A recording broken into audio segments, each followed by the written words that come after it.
तो hello everyone, आज हम वापस आ चुके हैं पार्ट 2 के साथ। अब पार्ट 2 में अपन क्या पढ़ेंगे, वही जो अपन ने पार्ट 1 में पढ़ा तो उसका कंटिन्यूएशन चलाएंगे। Chapter number 1, rise of nationalism in Europe को अपन कंटिन्यू करेंगे। तो पार्ट 1 में अपन ने काफ़ी हद तक कुछ इंपॉर्टेंट टॉपिक कर लिए। इंपॉर्टेंट क्यों है, कैसे मालूम पड़े, PYQ से मालूम पड़े हमको। ठीक है, तो पार्ट 1 एक बार देख करके आना, उसके बाद ही इस वीडियो को चालू करना। अभी कैसे पढ़ना है, तो सामने अपनी प्यारी सी NCERT लेकर के बैठिए आप लोग, और उस एनसीईआरटी में वो टॉपिक जो मैंने कवर करवाया उसको साथ में टिक लगाते हुए चलिए इसके ऊपर PYQ लिखो, ताकि हमारी प्रैक्टिस बढ़िया तरीके से हो सके।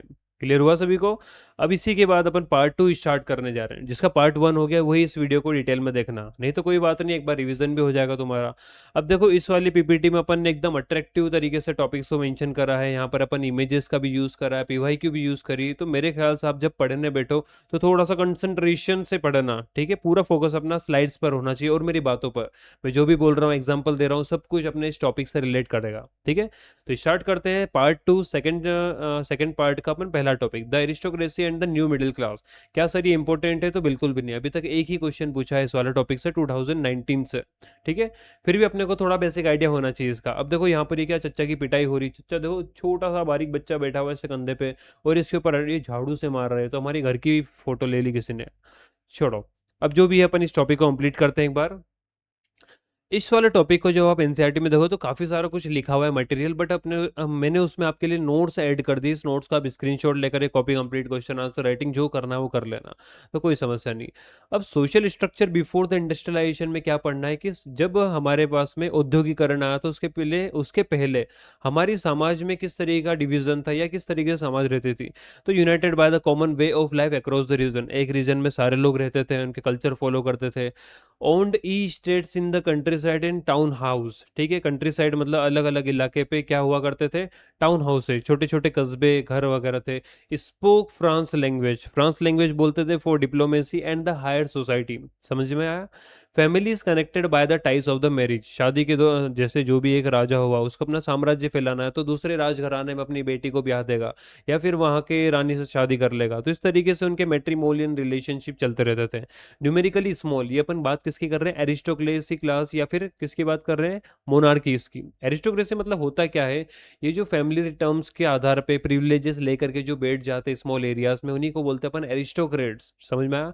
मोनार्की मतलब होता है एब्सोल्यूट रूल, किसी भी पर्टिकुलर मैन का, वुमेन का, या फिर उसकी लेगेसी, उसके नेक्स्ट जनरेशन का एब्सोल्यूट रूल रहता है, उसको बोलते हैं मोनार्की। अब ये कम नंबर में रहते थे, फ्रेंच लैंग्वेज बोलते थे। जब वो भले भले बाहर बाहर से बिलोंग कर रहा हो, लेकिन उस लैंग्वेज कौन सी यूज करता था, फ्रांस। द पीजेंट्री, पीजेंट्री के क्या हाल थे, पीजेंट्री मतलब कौन होता है, एक छोटा किसान। मतलब छोटा किसान, उसे खुद का, उसके पास खुद की फार्म लैंड है, उसकी जमीन है, बट वो छोटी है। Made up the majority of the population, मतलब अधिकतर पॉपुलेशन के यही हाल थे। वेस्ट यूरोप में farmed by the tenants, tenants कौन होता है, जिसकी खुद की जमीन रहती है, दूसरों की जमीन पे जाके काम करता है या फिर लीज पे लेकर ये काम करता है। स्मॉल ओनर्स, स्मॉल ओनर्स मतलब ये जमीन लीज पर लेते हैं। East and the central Europe में क्या है, सर्फ, सर्फ कौन रहते हैं, वर्कर्स। ऐसे वर्कर मतलब मजदूर जो खेतों में काम करते हैं। समझ में आया? नेक्स्ट हो जाएगा impact of the industrialization. Industrialization आने के कारण के आने के बाद क्या क्या चेंजेस आया, देखो फॉर एग्जांपल ये इंडस्ट्री, अब इस इंडस्ट्री में कुछ ना कुछ फिनिश्ड प्रोडक्ट बनेगा, तो यहाँ पर चाहिए होंगे रॉ मटेरियल। इस रॉ मटेरियल को बेचने वाला कोई ना कोई छोटा किसान ही होगा, ये अपने खेत खलियान में चीज़ों को उगाएगा और मार्केट में बेचेगा। इंडस्ट्री से डिमांड ज़्यादा करी तो 10 की जगह ये 100 कुंटल उगाना चालू करेगा। तो सोसाइटी में क्या देखने को मिल रही, ग्रोथ इंडस्ट्रियलाइजेशन के कारण, प्रोडक्शन और ट्रेड में। Emergence of the town and the commercial classes, अब इसी के कारण नए व्यापारी निकल करके आएंगे अपने ही गांव में से। ठीक है, अपने ही गांव में, कस्बे में या फिर एरिया में से। New social group, working class and the middle class, अब यहाँ पर सोसाइटी का स्टेटस बढ़ेगा धीरे धीरे, मतलब लेवल निकलने वाले। लेवल किसके आधार पर निकलेंगे, पैसा, जब इनके पास पैसा आएगा इंडस्ट्रीज के कारण, व्यापार करके। मिडिल क्लास अधिकतर इंडस्ट्रियलिस्ट, कुछ ना कुछ बिजनेसमैन, प्रोफेशनल, मतलब इंडस्ट्रीज आने के बाद लोगों को यहाँ पर एक तरीके से बोल सकते हैं जॉब मिल गई है, और जब जॉब मिल जाएगी तो धीरे धीरे उनका फैमिली में स्टेटस भी बढ़ेगा। उनके पास जब पैसा ज़्यादा आएगा तो वो ध्यान देंगे हेल्थ पे, एजुकेशन पे, और चाहेंगे कि हमारा थोड़ा बहुत रिस्पेक्ट हो। और फिर क्वेश्चन किसके ऊपर उठाएंगे, एजुकेटेड हो जाएंगे तो। एजुकेट होने के बाद लीडर्स के ऊपर क्वेश्चन उठेंगे कि तुम लोग इतने साल से कर क्या रहे हो, तुमने डेवलपमेंट के नाम पे क्या करा, क्या करा, क्या करा। द राइज ऑफ नेशनलिज्म, अब बस यही कारण भी बनता है लोगों के अंदर किसके, राष्ट्रवाद आने का। तो इतना इंपॉर्टेंट टॉपिक नहीं था, लेकिन फिर भी थोड़ा थोड़ा इसको पढ़ लेना, एरिस्टोक्रेसी और न्यू मिडिल क्लास में पीजेंट्री के पर्सपेक्टिव से और इंडस्ट्रियलाइजेशन का इम्पैक्ट क्या होता है, ठीक है। अपनी आंसर राइटिंग में कहीं ना कहीं हेल्प करेगा। देखो ये किस तरीके से क्लास चल रही है, शायद स्टूडेंट की पिटाई हो रही कर रहा होगा बदतमीजी, सो गया होगा क्लास देखते देखते हैं। तुम भी लेटे लेटे तो देख रहे हो क्लास, है ना, एकदम मस्त फुल एसी में। Idea of the national unity gained popularity among the educated liberals. अब एजुकेटेड इतने ही पढ़े लिखे लोग वहाँ पर हुआ करते थे, उनके अंदर एक विचार आया लिबरलिज्म का। अभी लिबरलिज्म क्या होता है अपन देखेंगे। लिबरलिज्म देखो, अब ये जो टॉपिक आ रहा है ये इतना इंपॉर्टेंट, इतना इंपॉर्टेंट, इतना इंपॉर्टेंट है कि इसके आगे हम 40 स्टार लगा ले तो कोई समस्या नहीं। तो सर आप इतने जोर क्यों दे रहे हो, क्योंकि इसके पीछे का कुछ कारण है, इसके पीछे इसके आगे बताता हूँ मैं। कारण क्या, ये देखो पीवाई क्यूज, कहाँ देखो पीवाई क्यूज, अरे चच्चा आजा। अब ये देखो जो पीवाईक्यूज दिख रही है, इसमें अपने को अधिकतर टॉपिक कौन से देखने को मिल रहे हैं, कौन सा देखने को मिल रहा है, लिबरलिज्म। कहाँ है, national unity comes with 19th century, ideology of liberalism. फिर यहाँ पर आ जाएगा national unity in the liberalism, national liberal nationalism, समझ में आया, लिबरलिज्म। मतलब इस वाले टॉपिक से 2020, ये भी 20 का ही है, 2023, 24, 25, 26 में भी आई होगा, 26 में भी देखना है अपने को, और 27, मतलब 99% चांस है कि लिबरलिज्म वाले टॉपिक से क्वेश्चन बन सकता है। तो इसको छोड़ देने का है क्या, नहीं, इतनी आसानी से तो अपन इसको नहीं छोड़ेंगे। तो करते अपन start. What is liberal nationalism stand for, stand fort नहीं, स्टैंड फोर्स। अब लिबरलिज्म क्या होता है, लिबरलिज्म का आइडिया यहाँ समझो। देखो सोसाइटी लिबरल कब कहलाई जाती है, जब वो सोसाइटी के विचार थोड़े से फ्री होंगे, जाति धर्म ये वाली सोच सबसे परे। मतलब ये लोग क्या चाहते हैं, साथ में बैठ करके डिस्कशन करना चाहेंगे, ठीक है। लीडर्स यहाँ पर कौन बने, इन्हीं के लोगों में से। हाँ। तो लीडर्स यहाँ पर जो भी यहाँ पर इलेक्ट होंगे या सिलेक्ट होंगे, किसके द्वारा, जनता के द्वारा होंगे। Freedom for the individual, equality of all before law, कोई भी नियम कानून बनने से पहले हम लोग क्या है, इक्वल है।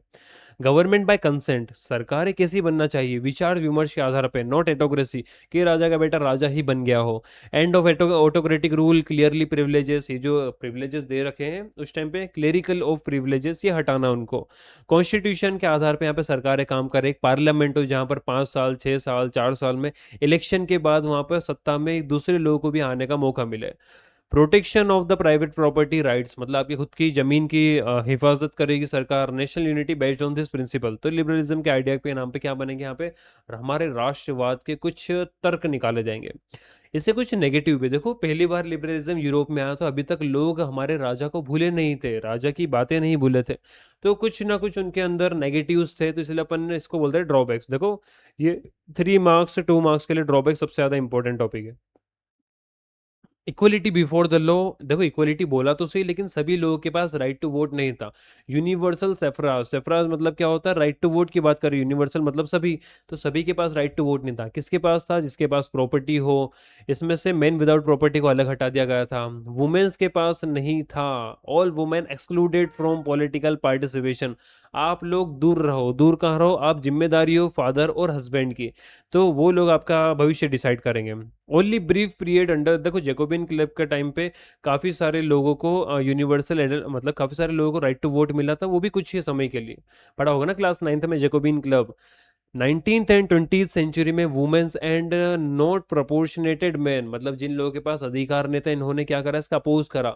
काफ़ी सारे मूवमेंट्स में इन्होंने डिमांड करी कि हमें भी, जब आप लिबरल हो, आप इक्वलिटी की बात कर रहे हो, तो सोसाइटी फ्री क्यों नहीं, हम लोग पार्टिसिपेट क्यों नहीं कर पा रहे। बल्कि लिबरलिज्म का कोर आइडिया इक्वलिटी, और क्या बोलता है, यूनिवर्सल एडल्ट फ्रेंचाइजी। समझ में आया। नेक्स्ट टॉपिक, अब देखो लिबरलिज्म का ही एक इकोनॉमिक स्फीयर अपन देखते हैं कि यार इकोनॉमिक मतलब जो आर्थिक व्यवस्था है वहाँ की, उसके लेवल, उसके नाम पे इन लोगों की क्या क्या आइडियोलॉजी थी। तो देखो ये लोग हर वक्त क्या करते थे, डिमांड करते थे, कुछ ना कुछ पोस्टर्स लेकर के सरकार का विरोध करते हैं। विरोध किसके क्यों होंगे, ताकि ये चाहते हैं मार्केट्स फ्री हो, गवर्नमेंट कंट्रोल्ड मार्केट ज़्यादा सर्वाइव नहीं कर पाते या फिर ज़्यादा आउटपुट नहीं निकलता उससे। Abolition of state imposed restrictions, जो भी यहाँ पर सरकारों ने रिस्ट्रिक्शंस लगा करके रखे उसको हटाना है। Free movement of goods and capital, एक जगह से दूसरी जगह हमारा जो माल है, कच्चा माल है, या फिर जो फिनिश्ड प्रोडक्ट है, या फिर व्यापार में जो पैसा वगैरह होता है, इन सभी का एक्सपोर्ट इंपोर्ट प्रॉपर तरीके से चलना चाहिए, फ्री, इस पर कोई इतना बाइंडिंग नहीं होना चाहिए। Strong demand of the emerging middle class in the 19th century, ये सबसे ज़्यादा डिमांड कौन कर रहा था, जो 19th सेंचुरी में मिडिल क्लास, अपने जैसे लोग, लोअर मिडिल क्लास लोग यहाँ पर आ रहे थे। The problem in the German state. अब देखो इकोनॉमिक कंडीशन के नाम पे अपन जर्मनी की प्रॉब्लम्स को थोड़ा समझेंगे। प्रॉब्लम यहाँ पर क्या थी, Napoleon created confederation of 39 state, पता है हमको कि 39 पार्ट में डिवाइड कर दिया था इस जर्मन एरिया को। Each state had its own currency. अब ये 39 पार्ट में डिवाइडेड है तो हर एक की अपनी अपनी करेंसी थी, उनका अपना एक अलग ही वेट मेजर था। और इसी के कारण क्या होता था, व्यापार नहीं चल पाता था। फॉर एग्जाम्पल एक मर्चेंट ट्रेवल कर रहा है हैम्बर्ग से न्यूरेमबर्ग में, उसको क्या देखने को मिलता है, 11 कस्टम ड्यूटीज। ओ माई गॉड, कहाँ आ गए अपन।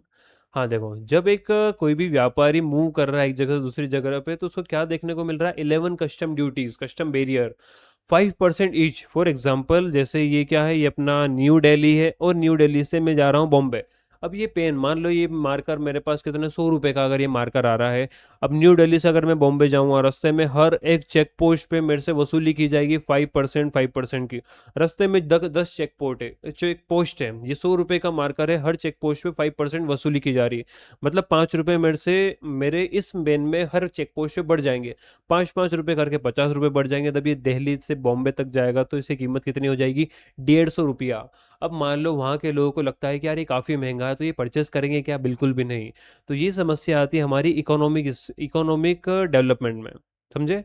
कस्टम बैरियर्स के लोग हटाना चाहते थे और कस्टम ड्यूटी 5%। डिफरेंट मेजरमेंट के कारण क्या होता था यहाँ पर, delay, system cost delay, different weight और मेजरमेंट, यहाँ पर सही से पेमेंट नहीं चल पाता था। जैसे फ्रैंकफर्ट, एलए क्या होता है, कपड़े का टुकड़ा है, जो फ्रैंकफर्ट में कितना सेंटीमीटर होता है, 54 सेंटीमीटर। मिन्स में 55, वही कपड़े का टुकड़ा 55 सेंटीमीटर का हो जाएगा। और न्यूरेमबर्ग में 65.6 सेंटीमीटर। और फेरीबर्ग में कितना हो जाएगा, 53 सेंटीमीटर। मतलब एक पार्ले जी का बिस्किट, वो बना रहा था ना, मैं छोरा छोरी बने थे, से हाथ दिखाता रहता, बचपन से देख देख के परेशान होगा इसको। पार्ले जी, इस पार्ले जी को अगर मैं दिल्ली में लेने जा रहा हूँ तो 6 रुपए का मिल रहा है, बॉम्बे में लेने जा रहा हूँ तो 8 रुपए में मिल रहा है, बेंगलुरु में जा रहा हूँ तो 10 रुपए का, इंदौर में जा रहा हूँ या फिर भोपाल में जा रहा हूँ तो मुझे 5 रुपए का मिल रहा है, बंगाल चला गया मैं, वेस्ट बंगाल कोलकाता में गया तो 4 रुपए का मिल रहा है। अरे भाई साहब, अगर वेट और मेजर सभी जगह इक्वल होंगे तो व्यापार करने में भी आसानी होगी, ठीक है। अब ये सब चीज़ों को इनको क्या करना है, कुछ ना कुछ सॉल्यूशन लेकर के आना पड़ेगा। इसमें टाइम कंज्यूमिंग भी होता है कैलकुलेशन में। एक कपड़े का टुकड़ा में 54.7 सेंटीमीटर कट करके गया न्यूरेमबर्ग में, फिर वहां पर मेजर करो कि वहां के वेट और मेजर के हिसाब से वो कितना होगा। Obstacles to the economic exchange, तो इसका इकोनॉमिक ग्रोथ यहाँ पर पॉसिबल नहीं है इन चीज़ों के कारण। वाह, स्लाइड में ट्रांजिशन तो इतना प्यारा लगाया सर ने कि मजे ही आ जाए। सर कौन, मैं कौन सर। अरे गाइस गाइस गाइस, ये ज़्यादा अच्छी स्लाइड बना लो ना तो ये कंप्यूटर भी बोलता है कि बस करो। पेन, हाँ। अब देखो, अब वो सॉल्यूशन क्या है, जुलवरिन प्रॉब्लम क्या देखा था अपन ने, इकोनॉमिक प्रॉब्लम अपन ने देख ली, custom barriers, multiple language, sorry multiple currencies वगैरह के वहाँ इशू था। अब जुलवरिन अपने को याद रखना, जुलवरिन और एक ये क्या है, कस्टम यूनियन, किसने इंट्रोड्यूस करा था, प्रशिया ने। कब इंट्रोड्यूस करा था, 1834 में। इनिशिएटिव ऑफ द प्रशिया के बाद स्टार्ट होता है अपना Zollverein, joined by most of the German state. किसके लिए इनिशिएट किया गया, 39 स्टेट्स, फेडरेशन के लिए, जर्मनी के। रिस्पॉन्स टू इकोनॉमिक ऑब्स्टिकल, मतलब इसका काम क्या था कि जो भी इकोनॉमिक ग्रोथ में समस्या आ रही है उसको कंट्रोल करना है, फिर उसको चेक्स और बैलेंस करके सही रूप से लागू करना है। इम्पैक्ट एंड आउटकम्स, इससे क्या क्या इम्पैक्ट हुआ और आउटकम क्या क्या हुए। इसने क्या करा, एबोलिशन ऑफ टैरिफ बैरियर, जितने भी बैरियर्स थे जो व्यापार को क्या करते थे, महंगा करते थे या फिर उसको रोक देते थे, इसको इसने हटा दिया है। Reduced number of currency, 30 currency different values की हुआ करती थी, उसको इसमें कितने में बदल दिया, 2 में। 30 करेंसीज, अब वहां पे कितनी करेंसी चल रही है, ओनली 2 करेंसीज।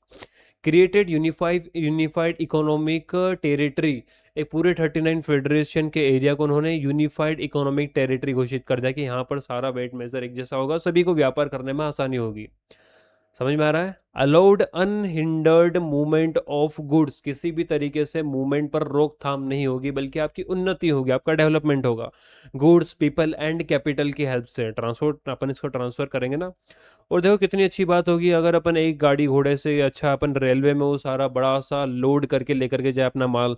तो बस रेलवे को उन्होंने क्या करा, मतलब इंट्रोड्यूस करा, network of the railway further stimulated mobility. इसके कारण और ज़्यादा सुगमता, व्यापार करने में और ज़्यादा आसानी हो जाएगी जब बल्क बल्क अमाउंट में मटेरियल और गुड्स एक जगह से दूसरी जगह ट्रांसफर होगा। Harnessed economic interest to nation unification. अब देखो पैसा आएगा तो यहाँ पर भैया हमारा यूनिटी भी बढ़ेगी। फॉर एग्जांपल हमारे इंडिया में करोड़ों यूथ है, 70 करोड़ या 80 करोड़ के आसपास यूथ है। अब इन लोगों को जॉब नहीं मिलेगी तो ये अपने देश को छोड़कर किसी और जगह पे जाके काम करेंगे। अगर इनको यहीं पर जॉब मिल रही है, एक अच्छा खासा पैसा मिल रहा है इनको, तो ये अपने देश से प्यार भी करेंगे। अरे मेरे भारत, मेरा भारत महान। ठीक है, उसकी मिट्टी को उठा करके, क्या मिट्टी है, क्या स्वाद है यहाँ की भारत की मिट्टी का, ये मुझे काम दे रही है, यहाँ से मुझे पैसे कमाने को मिल रहा है। तो एक तरीके से नेशनल यूनिफिकेशन भी आ जाता है अगर आप इकोनॉमिक डेवलपमेंट करोगे तो। Waves of economic nationalism strengthen wider nationalist sentiment, ये भी अपन ने अभी हाल देखा। Proved that the economic unity could led to the political unity.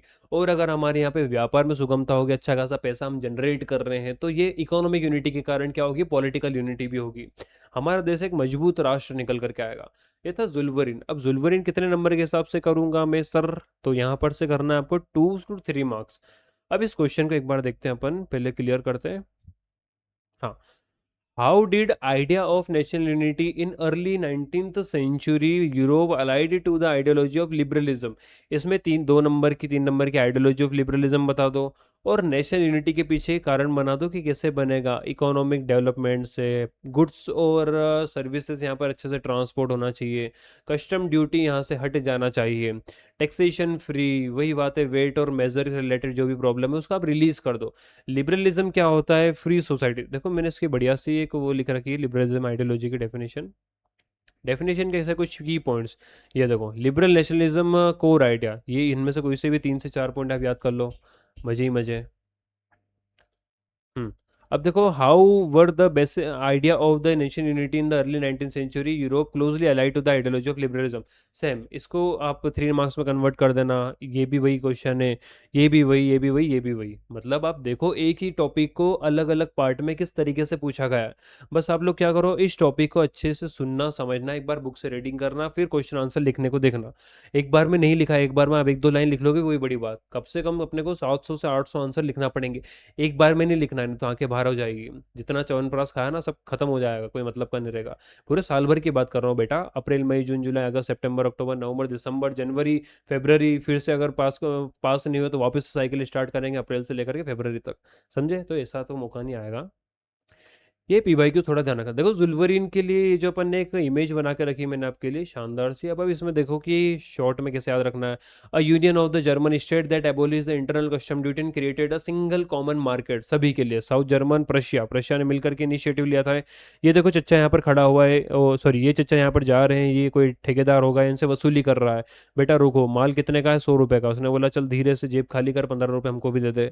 Remove inter, तो फिर इसका सोल्यूशन क्या है, remove internal custom duty, promote free trade, strengthen economic unity. समझ में आया? इसी के कारण पॉलिटिकल यूनिफिकेशन ऑफ जर्मनी भी होगा आने वाले समय में। देखो यहाँ से ट्रेन आसानी से जा सकती है, ये घोड़ा गाड़ी लेकर के जा रहा है, ये कहाँ देख रहा है भाई, क्या देख रहा है, बोर्ड हटाना पड़ेगा। Free trade, no internal custom duty. समझ में आया? एकदम बढ़िया तरीके से व्यापार करो, कोई कस्टम ड्यूटी आपके ऊपर चार्ज नहीं होगी। After Zollverein free movement of the good growth of the industry. देखो अब ये सब चीज़ें फ्री हो जाएगी तो सीधी सी बात है, इंडस्ट्रियल ग्रोथ देखने को मिलेगा अपने को। बिफोर क्या था, तो वही बैरियर के कारण रिस्ट्रिक्शन थे व्यापार में। अब यहाँ पर देखो इंडिया और हमें अपन ने ये ब्रिटेन के फ्लैग लिखा है, यूनियन जैक। इसको कंपैरिजन करें, एक टाइम पे ब्रिटेन ने भी इंट्रोड्यूस करा था इंटरनल कस्टम ड्यूटी, ताकि अपन इंटरनल कस्टम ड्यूटीज और बैरियर्स को हटाने के लिए जुलवरिन टाइप का कस्टम यूनियन इन्होंने लागू करा था। लेकिन वो सिर्फ अपने फायदे के लिए था, ना कि इंडिया के फायदे के लिए। समझे? नेक्स्ट टॉपिक आता है अपना, अ न्यू कंजर्वेटिज्म आफ्टर 1815। मतलब जब नेपोलियन चटक गया था, मतलब नेपोलियन की डेथ हो गई थी, या फिर वो बैटल ऑफ वाटरलू में हार गया था। याद है ना, अपन ने लास्ट क्लास में पढ़ा था बैटल ऑफ वाटरलू, पानी गर्म हो गया और नेपोलियन को हरा दिया गया था। अब देखो ये था अपना प्यारा सा फ्रांस यूरोप में, और ये पूरा यूरोप। अब फ्रांस से जब नेपोलियन निकल करके मार्केट में आया, सारे इसने पुराने राजाओं, पुराना बोल रहा हूँ मतलब कंजर्वेटिज्म, कंजर्वेटिज्म मतलब क्या होती है, पुरानी विचारधारा। ठीक है, पुराने राजाओं के जमाने की बातें अपन कर रहे हैं। ठीक है, जो पैसे पहले चला आता आता जा रहा है उसी को कंटिन्यू करना, कोई बदलाव नहीं करना। तो नो चेंजेस में अपन काउंट करते हैं कंजर्वेटिव आइडियोलॉजी को। जो चेंजेस की बात करते हैं वो होते हैं लिबरल्स। समझ में आया? अब ये बड़ा सा यूरोप है, यहाँ पर फ्रांस ने क्या करा था, सारे लीडर्स को अलग हटा करके एक नया सेटअप उसने करा था। अब जब सारे लीडर्स ने बिच्छू गैंग बना करके याद है वो बैटल ऑफ लिप्जिग में नेपोलियन भाग रहा था, उसके सारी टेरिटरी जा रही थी, इन सभी लोगों ने बिच्छू गैंग बना करके इस नेपोलियन को हरा दिया। अब जब नेपोलियन यहाँ से हारा तो वापस से पुराने राजा सत्ता में आएंगे। पुराने राजा जब सत्ता में आएंगे तो पुरानी आइडियोलॉजी वापस लेकर के आएंगे। क्या थी पुरानी आइडियोलॉजी? मोनार्क सिस्टम, चर्च का domination, social hierarchy, property rights उनसे वापस से क्या छीन लिए जाएंगे। फैमिली रूल आज के बाद देखने को मिलेगा। समझ में आया? कंजर्वेटिज्म, वापस से वो राजाओं आ गए हैं सरकार में। Belief in preserving stabilising the traditional institution, वही पुराने गाड़ी पीछे लो वाला काम हो गया यहाँ पे। They do not tolerate criticism, आप एक इलेक्टेड लीडर्स के सामने क्रिटिसाइज कर सकते हो उसकी पॉलिसीज के रिगार्डिंग, लेकिन आप सिलेक्टेड या फिर बोल सकते हैं हेरिटेड रूलर्स के आगे कभी क्वेश्चन नहीं उठाओगे। For example Kim Jong Un in north, कहाँ है नॉर्थ, क्या था, नॉर्थ कोरिया। हाँ, अगर वो जैसे जो भी प्रेसिडेंट है यहाँ के, वो लीडर है, अगर आप उनके के सामने क्वेश्चन उठाओगे तो आप अगले दिन क्या पता कहाँ मिलोगे। Not a return to the past, मतलब वापस से पास्ट में। देखो कुछ कुछ इन्होंने गलतियां सुधार ली थी नेपोलियन के फटके के बाद, उन्होंने कुछ गलती सुधारी थी। For example pre revolutionary society को वापस अपन वो वाली गलती करके नहीं जगाएंगे कि आप लोग वापस से कोई क्रांति करो। रिकॉग्नाइज द मॉडर्नाइजेशन, थोड़ी बहुत मॉडर्नाइजेशन उन्होंने एक्सेप्ट करी। Modernisation could make state more power, इससे क्या हुआ, इफेक्टिव और मोर स्ट्रोंगर निकल करके आया स्टेट। टूल्स ऑफ मॉडर्नाइजेशन, कोई पढ़ने से मतलब नहीं, ऐसा कुछ आता नहीं क्वेश्चन में, बाकी ठीक है। टूल्स ऑफ मॉडर्नाइजेशन में क्या था, इफेक्टिव ब्यूरोक्रेसी उन्होंने नेपोलियन से सीखी। आर्मी को एफिशिएंट और मॉडर्न बनाना है। डायनामिक इकोनॉमी, इकोनॉमी को डाइवर्सिफाई करना है। Abolition of the feudal system और सर्फडम, ये जो इनके ऊपर काफ़ी सारा बर्डन था जो छोटे छोटे मजदूर थे, वर्कर्स थे, उनके लिए। सर्फ, सर्फ कौन होते हैं? जो खेतों में काम करते हैं। मोनार्की ऑफ द यूरोप, समझे पिक्चर? ये एक इमेज दे रखी है आपके इसमें। इस इमेज में देखो, आप कंजर्वेटिव रूल के दौरान आप बैठे हो। ये क्या है? क्लब ऑफ थिंकर्स, आप सिर्फ सोच सकते हो, लेकिन देखो ये अजीब सी पट्टियां बंधी हुई इनके थोबड़ों पे, लेकिन आप कुछ बोल नहीं सकते। आप सोचो जो सोचना, राजा को ये कर देंगे वो कर देंगे, लेकिन आपने बोला और करा तो फिर राजा ने आपका विकेट लिया। और सिंबल आ गया यार अपनी क्लास में, बहुत प्यारा लग रहा है। नेक्स्ट, ट्रीटी ऑफ वियना, जो अपन टॉपिक पढ़ते हैं क्या बोलते हैं, न्यू कंजर्वेटिज्म। उसी न्यू कंजर्वेटिज्म में एक ट्रीटी ऑफ वियना है, इंपॉर्टेंट है बिल्कुल। कैसे इंपॉर्टेंट सर, मैं कैसे मानूं आपकी बात? तो पीवाई क्यू देख लो गाइस, बिना पीवाई क्यू कोई सा टॉपिक को हाथ ही मत लगाओ, मैं तो यूँ बोल रहा हूँ। मार्कर का कलर बार बार चेंज करना पड़ रहा है गाइस। हाँ, अरे देखो क्वेश्चन रीड करो। Conservatism regime set up the Europe in 1815 were autocratic, मतलब फैमिली रूल यहाँ पर चल रहा है। इस स्टेटमेंट को सपोर्ट करते हुए आपको 2 से 3 पॉइंट यहाँ पर मेंशन करना है, कैसे जो बताए कंजर्वेटिव रिजिम को। Explain the functioning of the conservative regime stabilised in the France, वही 1815 की बात है। 2024, 25, 26, 27 में भी आ ही जाएगा, और मैं तो क्या कर लेंगे अपन, पढ़ लेंगे अपन। कहाँ गया? ये देखो शॉर्ट इमेज भी बना के रखी बढ़िया सी, ताकि आप लोग याद कर सको अच्छे से। तो ये वाइट मार्कर मेरे ख्याल से विजिबल है सभी को। मेरे को विजिबल है, क्या दिख रहा है ये? ब्लैक यूज कर लेते ना अपन, कोई दिक्कत थोड़ी ना। हाँ, अब देखो इधर, कहाँ गया रे? देखो, Congress of the Vienna, Congress मतलब meeting, held after the Napoleon death. अपन ने अभी देखा नेपोलियन के मरने के बाद ये सारी चीजें स्टार्ट होती है। मेजर यूरोपियन पावर, इन्होंने क्या करा था, redrawal of the European map, European map को वापस उन्होंने अपने हिसाब से मैनेज करा था कि ये मेरी पहले की बाउंड्री थी, नेपोलियन आने के बाद इसको छोटी कर दी या बड़ी कर दी, जो भी है, हम क्या करेंगे, इस मैप की बाउंड्री वापस से रिड्रॉ करेंगे। रीस्टोर स्टेबिलिटी की प्रिंसिपल क्या थे उनकी, लेजिटिमेसी से रीस्टोर करेंगे कि राजा का ही पावर सबसे ज्यादा है। बैलेंस ऑफ पावर, कोई भी सिंगल पावर यहाँ पर रूल नहीं करेगी, बल्कि पावर डिवाइडेड होगा यूरोप में। कंजर्वेटिज्म, वही पुराने ट्रेडिशनल तौर तरीके से इंस्टीट्यूशन वापस से चलाए जाएंगे। Redrawal of the European map, concert of the Europe, ठीक है, ये तो ठीक है, ये भी ठीक है। इग्नोर नेशनलिस्ट एस्पिरेशन, मतलब आपके अंदर जो राष्ट्रवाद जाग रहा था, उस राष्ट्रवाद को इन्होंने क्या कर दिया, वापस से खोखला कर दिया। इंपॉर्टेंट पॉइंट्स यहाँ से याद करना अपने को। इसमें चेंजेस क्या हुए ट्रीटी ऑफ वियना में? तो ट्रीटी ऑफ वियना में चेंजेस ये तो, रिड्यूस टू प्रिपेयर 1989, सॉरी 1789 में जैसी बाउंड्री थी फ्रांस की, वैसी बाउंड्री कर दी। अरे अखंड फ्रांस बन गया था इस नेपोलियन के कारण, ये छोटा सा फ्रांस को इसने बड़ा सा फ्रांस बना दिया था। वही come with nothing but conquered everything, याद है वो डायलॉग जो नेपोलियन के लिए अपन ने यूज करा था।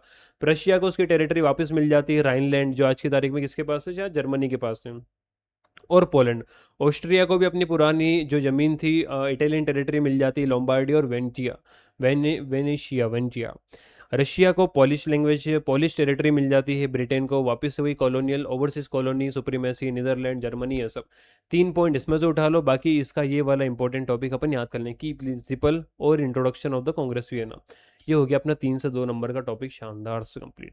अब ये देखो ये इमेज दिख रही है, इस इमेज को आप स्क्रीनशॉट भी बढ़िया से ले सकते हो। तुम लोग क्या करना है, इसको रिवीजन के टाइम पर, हाँ रिवीजन के टाइम पर इसको लेकर के बैठना।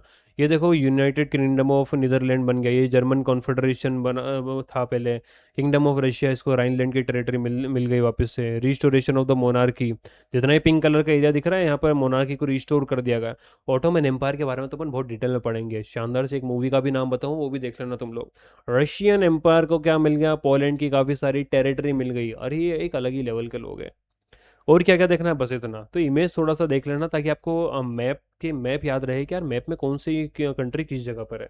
तो बस आज की क्लास में अपन ने काफ़ी कुछ पढ़ लिया है, ठीक है। अब ये पीवाईक्यूज तुम लोग देख लेना, और इस पीवाईक्यूज को प्रैक्टिस करना। बिना पीवाईक्यू प्रैक्टिस के थर्ड पार्ट में आ मत जाना। थर्ड पार्ट, फोर्थ पार्ट और मैक्सिमम बस 4 पार्ट में अपन कंप्लीट कर लेंगे, और अगर कुछ बचा टॉपिक बड़ा रहा तो फिफ्थ पार्ट। इससे ज़्यादा अपन आगे नहीं ले जाएंगे। 4 पार्ट 20-20 25-25 मिनट के, तो मेरे ख्याल से 1.5 घंटे में तुम्हारा चैप्टर नंबर 1 पूरा डिटेल में कंप्लीट कर रहे हैं विद पीवाईक्यू। और देखो मैं एमसीक्यू भी पोस्ट कर रहा हूँ रेगुलर अपने चैनल पे, तो वो एमसीक्यू सारे पीवाईक्यू से रिलेशन रखते हैं अपना, तो उसको भी प्रैक्टिस करते रहो। तो thank you very much class, अपन मिलते हैं नेक्स्ट क्लास में। Thank you thank you thank you.